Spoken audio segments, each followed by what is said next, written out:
It may surprise or even shock you to hear what I'm about to say, but if you're seeing this video right now, it's no accident. You, a true chosen one, have been in a battle that seemed to stretch on indefinitely, like you've been climbing the same steep hill without reaching the top. Life tested you with emotional upheavals, financial droughts, strained relationships, or relentless self-doubt. In the back of your mind, you wondered if relief would ever come, or if you were destined to keep fighting, day in and day out. Yet there's been a distinct change in the air, a subtle hint in your spirit that you are on the brink of a monumental shift. And now God, in a way you might never have expected, is moving to end that long, exhausting struggle. If this stirs a chord deep inside you, please like this video, subscribe, and comment 77 feet to show you're open to the transformation waiting on the horizon. Chapter 1. A door you once feared is about to open. You might recall a time not so far in the past when fear gripped your every decision. Perhaps it was a fear of being alone, of not having enough, or a lingering sense that if you let go of your guard for even a second, everything would crumble.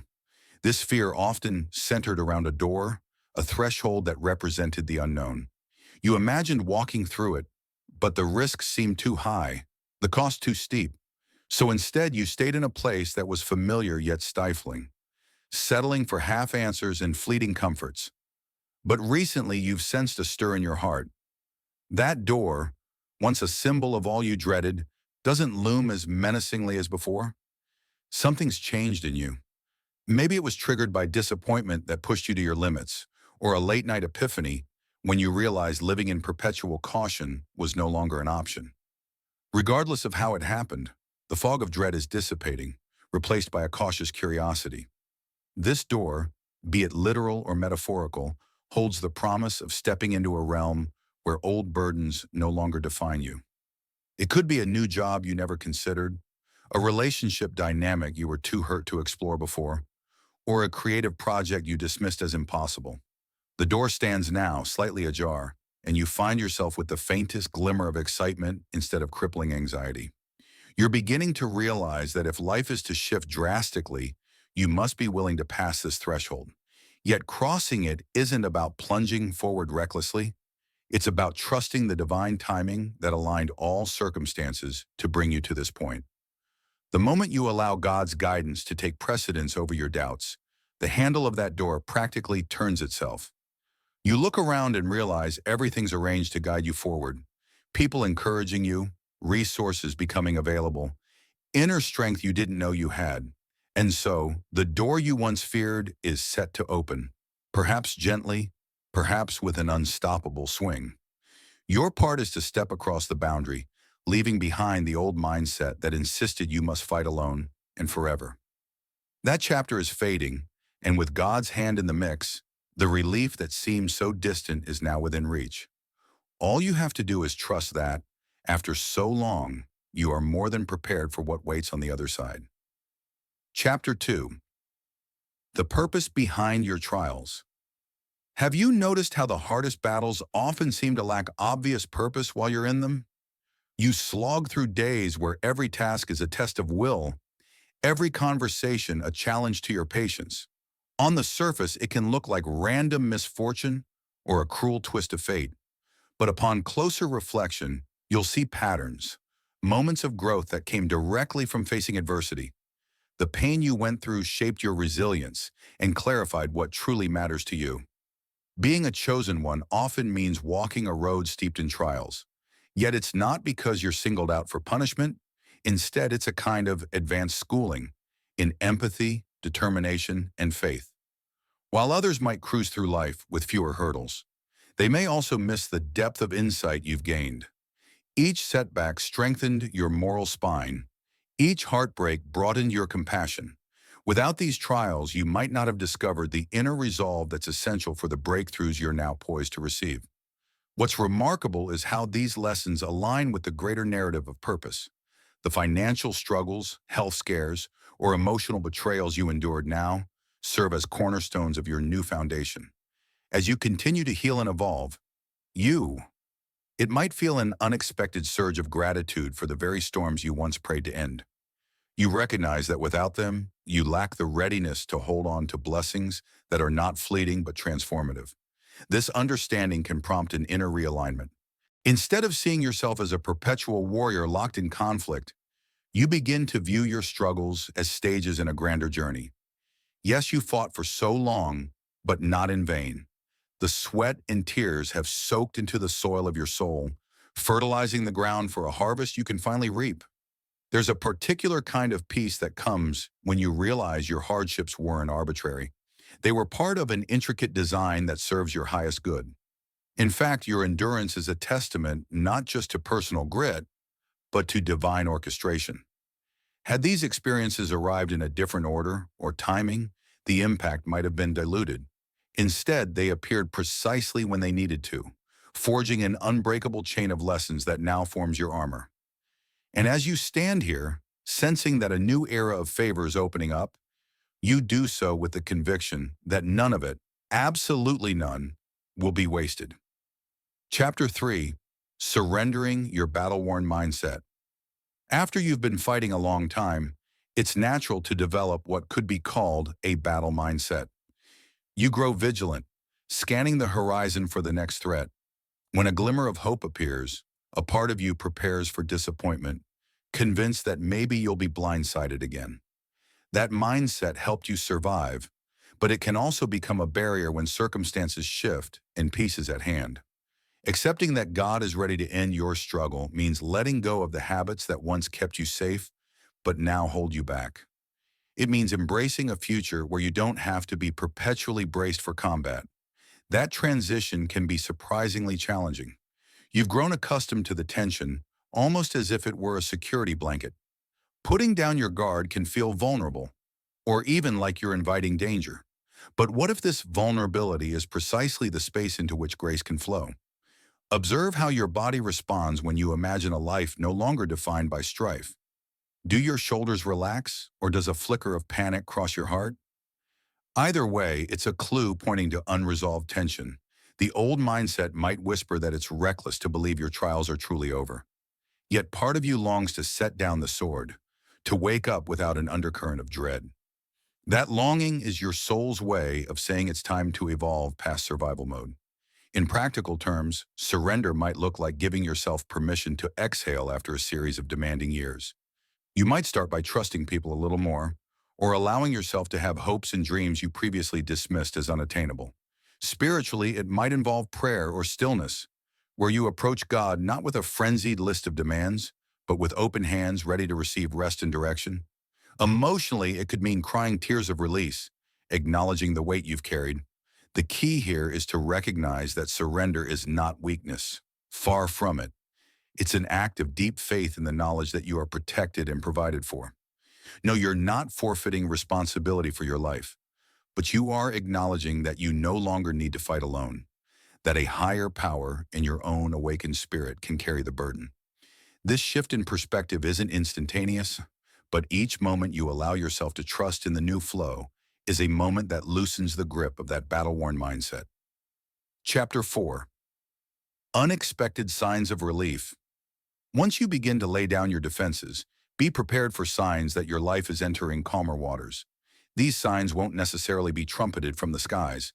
They might come in gentle, often unexpected forms. Maybe you wake up one morning feeling a weight lifted from your chest, a sense of ease you can't immediately explain. Or you could receive a surprising message from someone you'd been at odds with, offering reconciliation.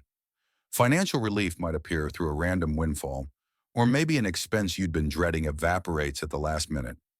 Health concerns that loomed large could suddenly improve, either through a new treatment or a spontaneous shift in your body's state. Relationships that once felt strained might find a more peaceful rhythm. It's not that all your problems vanish overnight, but each day you notice some gentle unraveling of tension, as if an invisible hand is smoothing out the knots in your life. These small mercies function like milestones, suggesting you're no longer trudging through mud. Even your environment might brighten, literally. You might notice more sunlight through your window, or figuratively, you see color and hope in places that looked dull before.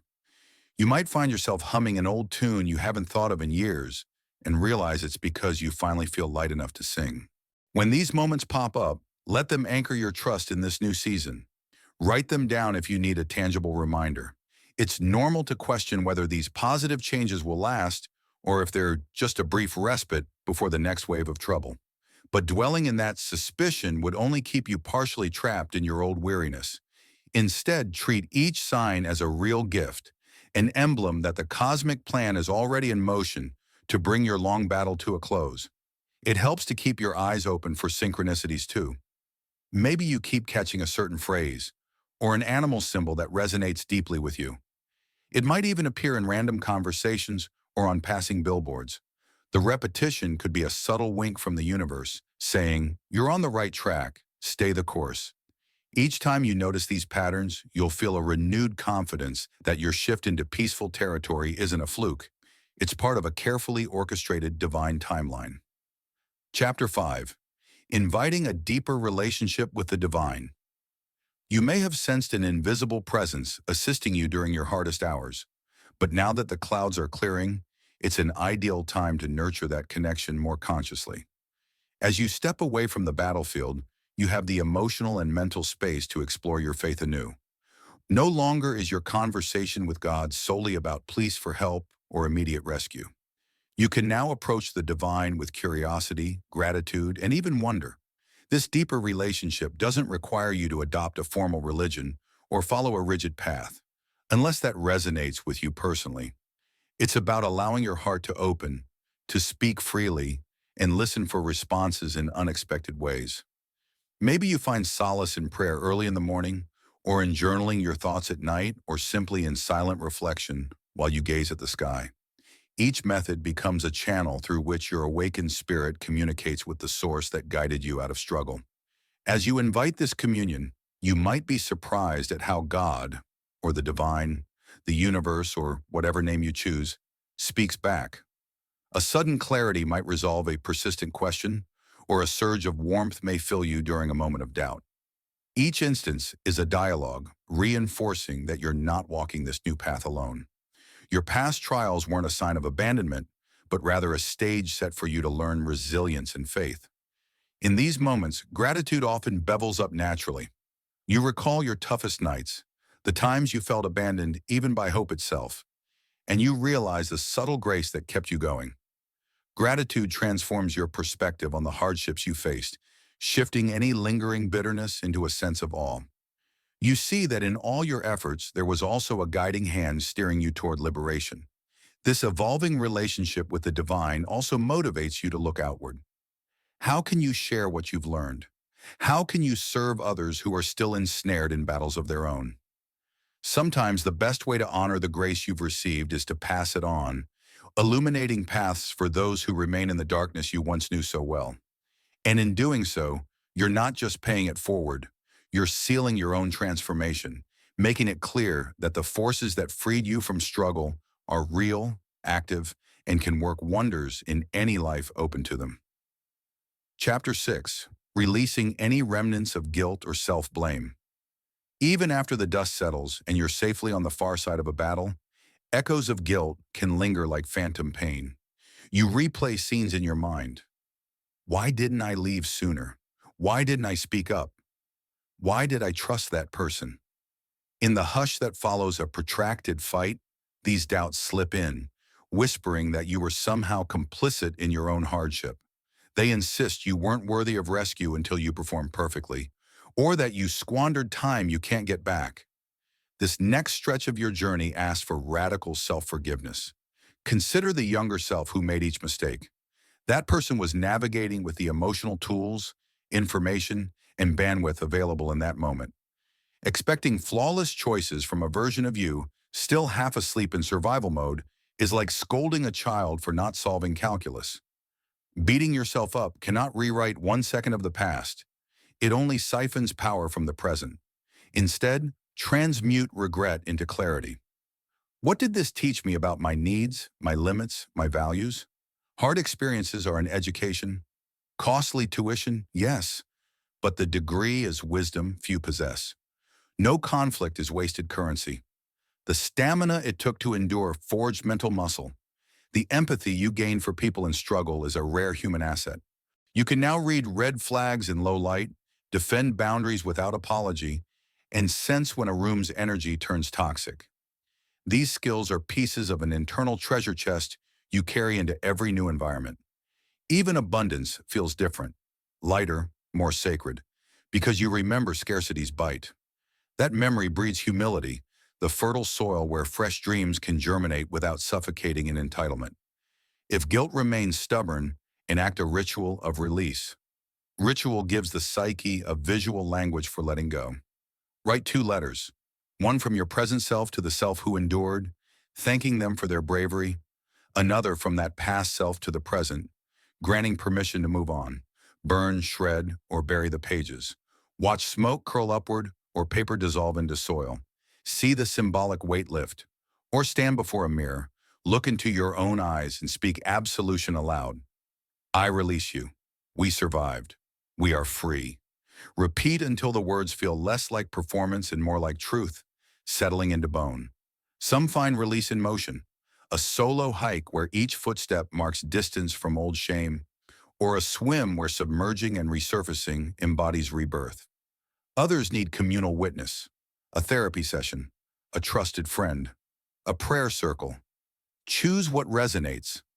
Authenticity is the only requirement. As you loosen the knots of self-blame, you create vacancy for self-love. You begin treating yourself with the tenderness you once reserved for everyone else, cooking nutritious meals, investing in rest, celebrating small victories without asterisk. You recognize that worthiness is not earned through flawless living, but bestowed by existence itself. A divine presence, call it God, spirit, source, has accompanied you through every detour, never tallying your errors, only guiding you home to your own heart. Watch how life responds as inner condemnation quiets. Opportunities approach with less resistance. Relationships feel safer because you're not projecting old judgment onto new faces. Creativity flows, no longer gated by perfectionism. Even money tends to stay longer when it's not asked to medicate shame. You realize flourishing isn't a reward for suffering, but a natural state you kept postponing by clinging to self-punishment. Carry forward the lessons, not the lash. When memory surfaces, greet it as a teacher, not a tyrant. Thank you for showing me how resilient I am. I bless you and I choose peace. In that moment, you reclaim the energy once trapped in regret. And with that liberated fuel, you step into the next chapter. Lighter, wiser, and wholly available to the grace rushing in to meet the space you finally, mercifully cleared. Chapter 7. Stepping into a life of unfolding grace. Having fought so long, you now stand at the threshold of a life steeped in an ease you once relegated to fiction. The burdens that bent your shoulders have untethered. The cramped corridors of your heart are thrown open to gusts of possibility. You've witnessed unmistakable evidence that God's hand is scripting scenes ahead of your own pen. This is no storybook finale. Sunsets will still blaze. Storms will still roll. But every event now plays out against the backdrop of grace, so tangible it feels like warm light on your skin. Grace is neither naive nor amnesia. It's the integration of scar and spark, the wisdom your wounds taught, married to the wonder of fresh beginnings. You walk with quiet confidence precisely because you recall every valley crossed, every night of saltstone prayers. Those memories no longer hiss warnings. They ring like victorious bells, proof that resilience is woven into your cells. Simultaneously, you drop the creaking armor of chronic suspicion. Destiny can only clasp your hand if both of yours are free. Daily life retains its ordinary textures, emails, grocery lines, occasional disappointments. Yet everything glows as though freshly rinsed by rain. A deadline slips, a traffic jam looms, but you meet each inconvenience as a puzzle piece rather than a personal affront. Challenges present as invitations to grow instead of threats to survival. On heavier mornings, you need only recall the nights you begged for a fraction of today's peace. That remembrance anchors you. Heaven has indeed moved the mountain, and your feet now tread higher ground. From here, horizons multiply. Perhaps you channel hard-won empathy into entrepreneurship that uplifts overlooked voices. Or you finally dust off the manuscript tucked in your hard drive, trusting the words can heal others because they first healed you. Maybe you deepen relationships, no longer seeking completion, but offering overflow. Or you funnel resources into charitable projects, aware that the cup keeps refilling as you pour. Whatever endeavor you choose, you approach it with a spirit unburdened by fear of scarcity. Grace has shifted you from a fortress mentality to a fountain mentality. People notice. Old friends tilt their heads when they hear laughter in your voice that wasn't there before. Strangers sense a calm orbiting you and find themselves sharing life stories in grocery aisles. Some loved ones may squint, trying to reconcile this luminous present with their outdated blueprint of who you were. Let them take their time. Validation is pleasant, but no longer prerequisite for your momentum. The confirmation you need is coursing through your bloodstream. Paradoxically, this era of favor doesn't mean coasting. Grace invites stewardship, not stagnation. You keep refining skills, keep stretching curiosity, keep tending spiritual practices that attune you to divine rhythm in the first place. Morning gratitude lists sharpen your sight. Evening breath prayers sweep residual stress from the day. Physical rituals, walks at sunrise, slow meals, generous hydration, ensure your body can house expanding vision. You learn the art of sustainable pace, moving at a tempo fast enough to feel alive, slow enough to feel. Financial and emotional boundaries evolve too. You give freely, yet wisely, remembering that indiscriminate generosity can morph into rescue and erode dignity, yours and theirs. Grace is not the absence of boundaries. It's the clarity to draw them lovingly. You recognize opportunities disguised as tests or bait, and instead of shrinking, you ask better questions. Who can mentor me here? What additional structure does this dream require? Grace supplies resources, but it also expects collaboration. When setbacks do land, a partnership dissolves, a plan unravels. You grieve honestly, but not hopelessly. You've lived enough plot twists to know that rejection can be redirection. Like a seasoned sailor, you trim the sails instead of cursing the wind. Within days or months, if grief runs deep, you spot a silver seam in the cloud cover. Another door, previously invisible. Grace is soul artwork. Sometimes you must step back to see the whole canvas. There will be moments of holy ordinariness that take your breath. Sunlight slanting through kitchen windows while you brew tea, a child's spontaneous hug, the precise lyric on the radio that answers a silent prayer. These small wonders crown the bigger milestones. They remind you that abundance hides in moments often missed when life was a battlefield. And so, you journey forward, carrying the past like a well-thumbed field manual, consulted for tactics, no longer relived for trauma. Each step confirms that the relentless battles were scaffolding for this vista. You honor them, but your gaze fixes ahead, where fresh chapters await co-authorship with the divine.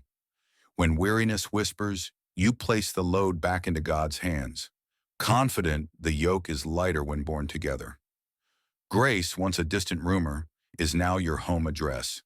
Live there boldly, hang art on its walls, invite others to dine in its warmth, and keep the door ajar for the next weary traveler who needs proof that struggle can indeed give way to a life of unfolding, unstoppable favor.